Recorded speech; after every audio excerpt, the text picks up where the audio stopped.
52 kilometres ఉంది.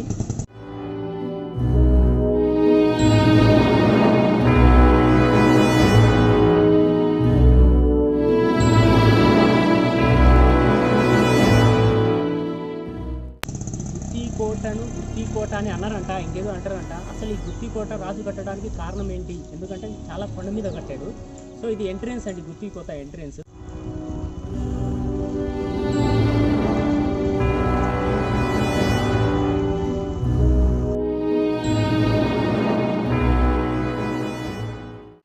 So లోపలికి వెళ్ళి చూద్దాం గుత్తికోట ఎలా ఉంది ఏంటి అనేది, సరేనా? ఓకే,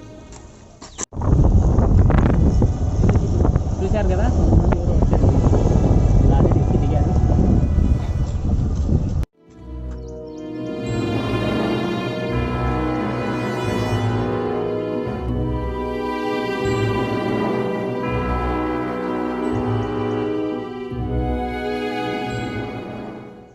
హాయ్ అండి, వచ్చాము. కాకపోతే మార్నింగ్ లేట్గా బయలుదేరాం కాబట్టి లేట్గా వచ్చాము. చూడడానికి చాలా వండర్ఫుల్గా ఉంది. లైఫ్లో ఫస్ట్ టైం గుత్తికోట ఎక్కుతున్నాను. కానీ ఒక ముఖ్య గమనిక అండి, గుత్తికోటలో రాగానే ఎంట్రెన్స్లో రైట్ సైడ్ మన పేర్లు, మన ఆధార్ కార్డు, మన ఫోన్ నెంబరు, సిగ్నేచర్ ఇవ్వాలి. ఎందుకంటే కోట చాలా పెద్దది. పైకి ఎక్కిన తర్వాత కిందికి దిగుతామా లేదా అనేది మళ్ళీ ట్రాక్ చేస్తున్నారు వాళ్ళు, ఎందుకంటే పైన ఏదైనా జరగచ్చు కదా. సో ఇంకొకటి, మన వాల్యుబుల్ థింగ్స్ వాళ్ళు పెట్టుకోవట్లేదు. ఇదైతే నేను దీనికి ఎవరైతే ఉన్నారో దీనికి సంబంధించిన డిపార్ట్మెంట్ వాళ్ళకు రిక్వెస్ట్ చేసుకుంటున్నాను. మా వాల్యుబుల్ థింగ్స్ మేము ఎక్కడి నుంచో చాలా దూరం నుంచి కోటను చూడడానికి వస్తున్నాము. సో వీళ్ళు ఏమంటున్నారంటే మాకు సంబంధం లేదు, మీ వస్తువులకు మీరే జవాబుదారి అంటున్నారు. అన్ని వస్తువులు నేను పైకి తీసుకెళ్ళలేం కదా, అక్కడ పెట్టుకోండి అంటే మేము పెట్టుకోము, మాకు సంబంధం లేదు అంటున్నారు. సో దీని ఒకటి మీరు కొద్దిగా అబ్జర్వ్ చేయాలి. ఇక్కడికి ఏదైనా మీరు తెచ్చుకుంటే వాల్యుబుల్ థింగ్స్ మీతో పాటే మీరు క్యారీ చేయండి, అక్కడ పెట్టకూడదు. ఓకేనా?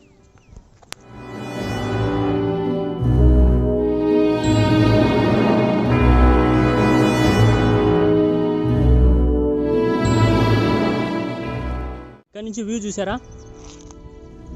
అదొక కొండ, అదొక కొండ, మధ్యలో వాటర్. చాలా అద్భుతం అండి. మా కెమెరామ్యాన్ బ్యాగ్ ఉంచుకున్నాడు, అతని వల్ల కావట్లేదు, నేను తీసేసుకుంటున్నాను. జస్ట్ 50 అడుగులు కూడా వేయలేదు, చాలా ఇబ్బంది పడుతున్నాను.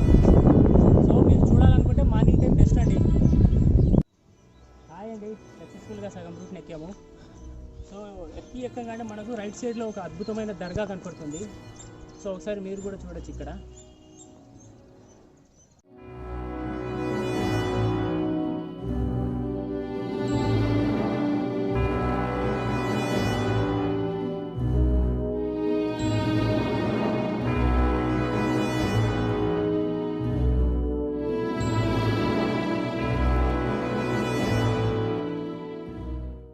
ఇక్కడ పెద్ద ఆయన ఉన్నారు, నమస్కారం.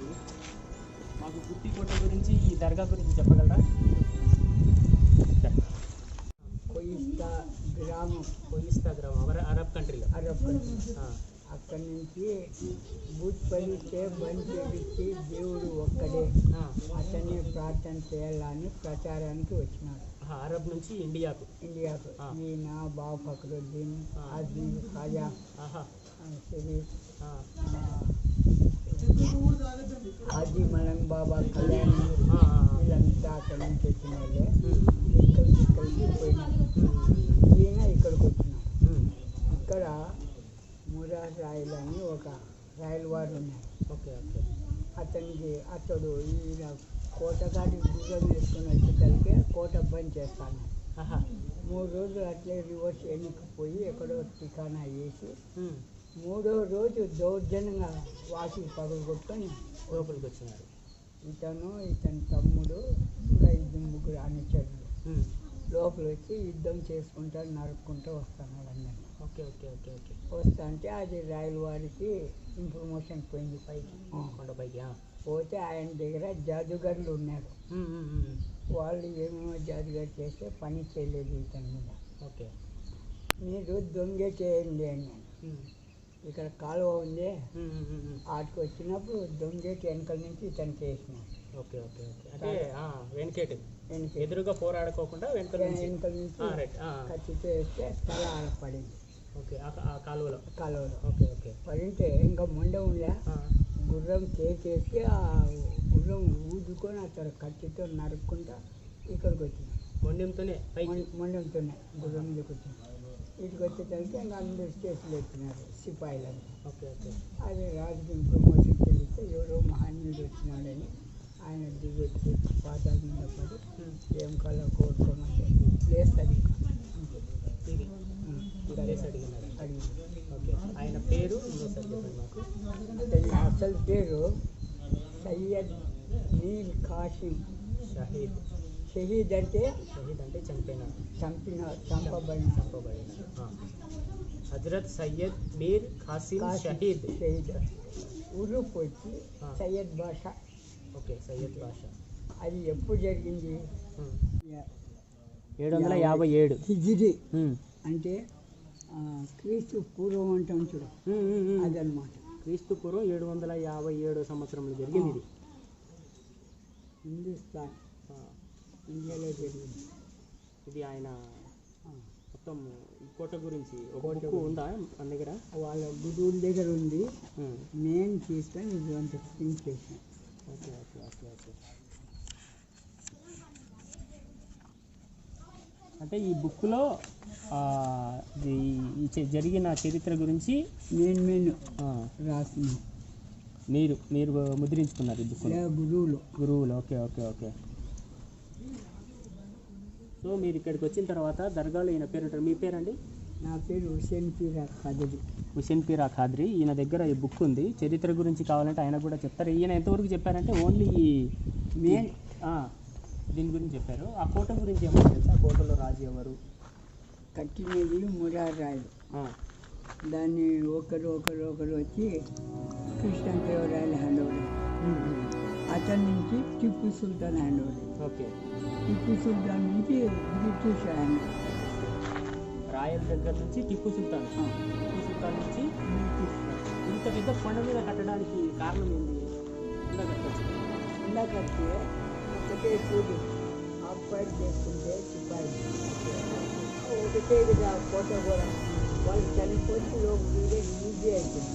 ఈజీ అయితే ముందు ఫస్ట్ అంతస్తు, సెకండ్ అంతస్తు, 4th, 5th, 6th మాది ఉంటాయి. అక్కడ చనిపోయి మిగిలిన వారు 2వ శాతం చనిపోయి అక్కడ ఇప్పుడు కన్సిస్టెంట్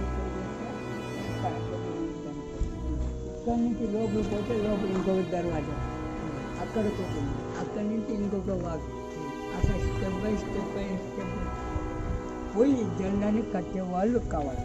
పైకి జెండా ఉంటుంది. అది ఇది ఉంది. 5కి పంచం లేకపోయినా ఏమైనా చూస్తాం లేదు.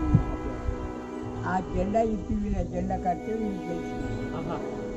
ఇన్ని స్టెప్పులు తప్పించుకొని మొత్తం 4 స్టెప్పులు ఉంటాయి. ఎక్కువే ఉండదు. ఆ స్టెప్పులంతా వాళ్ళు దండయాత్ర చేసుకుంటూ వచ్చి పైన ఎవరి పైన పాతితే వాళ్ళదే అవుతుందన్న. శత్రువులు ఎప్పుడు పాకుతారు. చెప్పారు కదండి ఆయన కోట గురించి. ఎందుకంటే ఆయన చెప్పింది నాకు కూడా కొద్దిగా అర్థమైంది.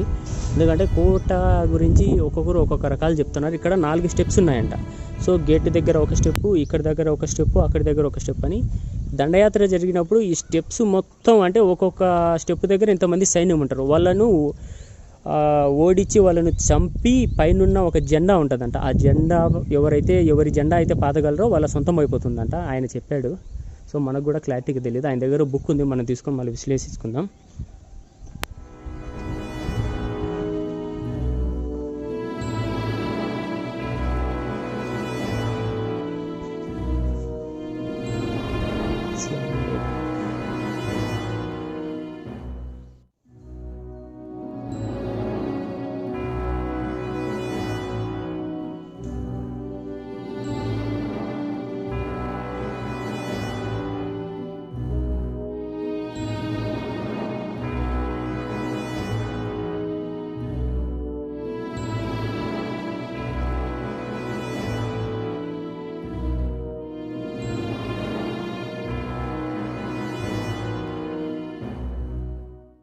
హాయ్ గాయ్స్, ఎట్టకేలకు అద్భుతమైన గుత్తికోట ఎంట్రన్స్లో ఉన్నాము పైన. ఇది ఆయన చెప్పినట్టు నాకు తెలిసి 3rd లెవెల్ 4th లెవెల్ ఉంటుంది. ఒక్కొక్క లెవెల్లో ఒక్కొక్క సోల్జర్స్ అప్పుడు ఏం చేసేవాళ్ళంటే కాపలాగా ఉండేవాళ్ళంట. ఈ కోటను గెలవాలంటే కింద first level, second level, third level ఈ సైన్యాన్ని ఓడించి వాళ్ళ సమాధులపై నుంచి వెళ్ళిపోవాలంట. సో చూస్తున్నారు కదా, వావ్. ఇప్పట్లో సిమెంట్తో కట్టిన ప్రాజెక్టులే పడిపోతున్నాయండి, కానీ అప్పట్లో ఎలా అసలు కొండరాళ్లతో కొండల మధ్య మలిచిన కోట.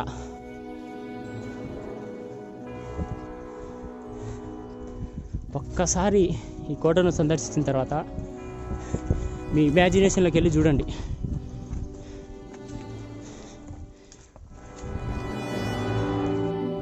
రెడీ?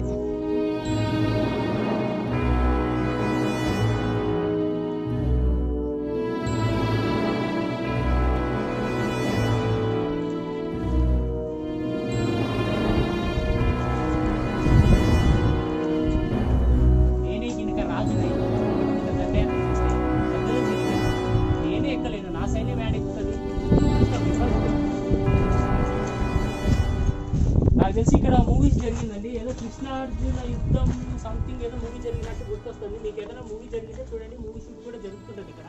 అండి మన యాత్రలో భాగంగా నాకు కెమెరామెన్గా హెల్ప్ చేస్తూ నాకు ప్రతి వీడియోలో సపోర్టివ్గా ఉంటున్న వ్యక్తి ఇతనే. గుర్తున్నాడా? బట్రేపల్లి వాటర్ ఫాల్ తీసాడు. హలో సార్, హాయ్ చెప్పండి. యాక్చువల్లీ కెమెరామెన్ కాదు, కెమెరామెన్గా వాడుకుంటున్నాము. ఇదండి కొలను. యాక్చువల్లీ గుత్తి కోట కట్టేటప్పుడు వాళ్ళు ఏం భావించారంటే కొండపైన వాటర్ సప్లై, అంటే వాటర్ ఎలా మనం స్టోర్ చేసుకోగలము, లోపల ఉన్న రాజ్యంలోని ప్రజలకు వాటర్ మేము ఎలా అందించగలము అన్న ఒక థాట్తో ఇలాంటి కొలనులు దాదాపు 1000-100 కట్టారండి. ఎగ్జాక్ట్లీ మనకు తెలీదు. చూశారు కదండి, అక్కడ ఇంకా పైకి ఎక్కుతున్నారు. సో ఫ్యామిలీ మెంబర్స్ 6 కల్లా దిగిపోవాలి వాళ్ళు. సో ఈ కొలను ఏదైతే ఉందో ఇలాంటి కొలనులు చాలా ఉన్నాయంట. అంటే ఇప్పుడు ఈ ప్రాంతంలో ఉన్న సోల్జర్స్కు వాటర్ తాగడానికి కానీ వాళ్ళ నిత్యావసరాలకు కానీ ఈ వాటర్ స్టోరేజ్ అనేది ఉంది. సో ఇలాంటివి చాలా ఉన్నాయంట. ఇదండి ఓవరాల్గా కోట. కెమెరాను పైకి హ్యాండిల్ చేయలేకపోతున్నాము. చూశారు కదా, హాలిడే స్పాట్. తప్పకుండా మీ జీవితంలో ఎవరెస్ట్ శిఖరాన్ని ఎక్కుతారో లేదో నాకు తెలీదు, కానీ గుత్తి కోటను మాత్రం ఎక్కి చూడండి.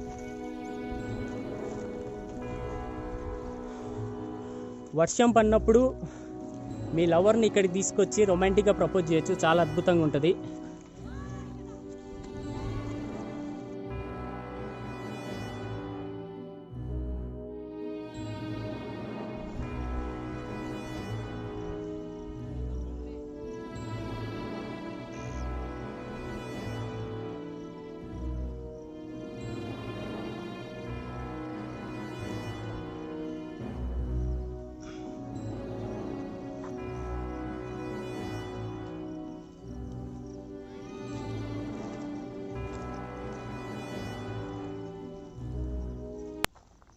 అందుకేనండి కింద వాళ్ళు మెన్షన్ చేశారు, పైకి ఎక్కిన వాళ్ళు మళ్ళీ కిందికి దిగేటప్పుడు వాళ్ళకి ఇంటిమేట్ చేసేయాలి, మనం పైకి ఎక్కాము మళ్ళీ కిందికి దిగాము. ఎందుకంటే ఇంత పెద్ద కొండ చర్యలలో మనకి ఏదైనా జరిగితే వాళ్ళు కనుక్కోలేరు కదా ఎక్కడేం జరిగిందని.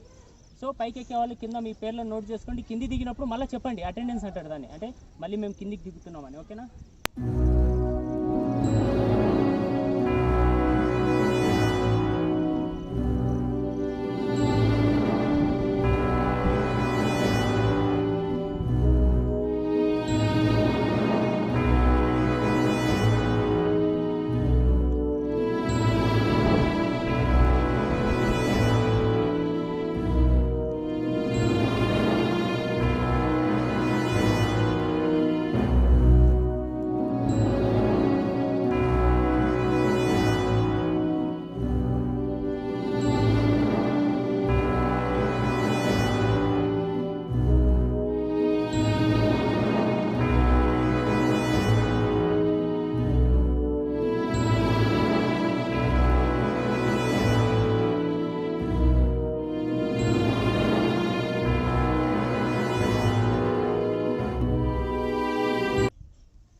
ఇవి అప్పటి కాలంలో ఏ దానికి ఉపయోగపడేవో నాకు తెలియదు, కానీ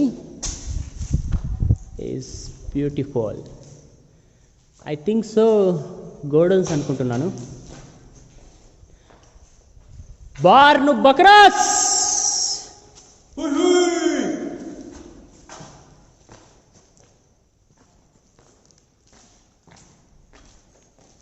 అసలు ఇంత చిన్నగా ఇప్పుడు మన హైట్కే ఇవి చాలా చిన్నగా ఉన్నాయి.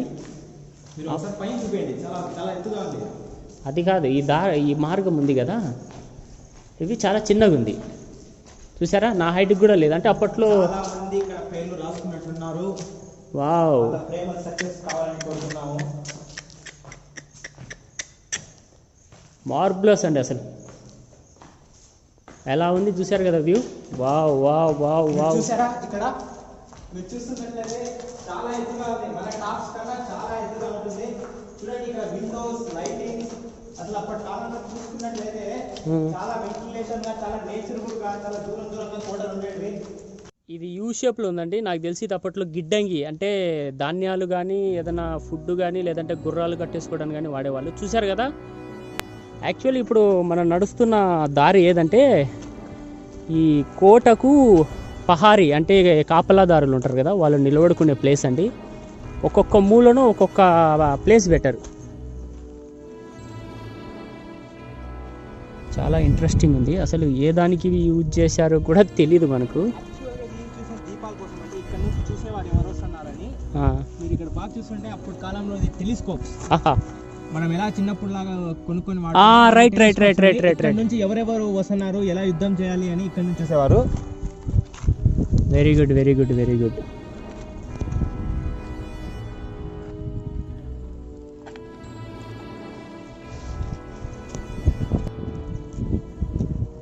చూశారు కదండి, ఇది మన రాయలసీమ అని చెప్పడానికి చాలా గర్వంగా ఉంది. ఎందుకంటే ఎటు చూసినా పచ్చదనమే. రైతులు వర్షాలు పడితే చాలు ఇలా అక్కడక్కడ నీళ్లు నిలబడుకుంటాయి. ఆ నీళ్లను వాళ్ళు యూటిలైజ్ చేసుకొని పంటల్ని పండిస్తున్నారు. ఎంత చదునుగా, ఎంత ప్రశాంతంగా, హైవేకు అటుపక్క ఇటుపక్క కనుచూపు మేరలో మొత్తం పంట పొడాలే.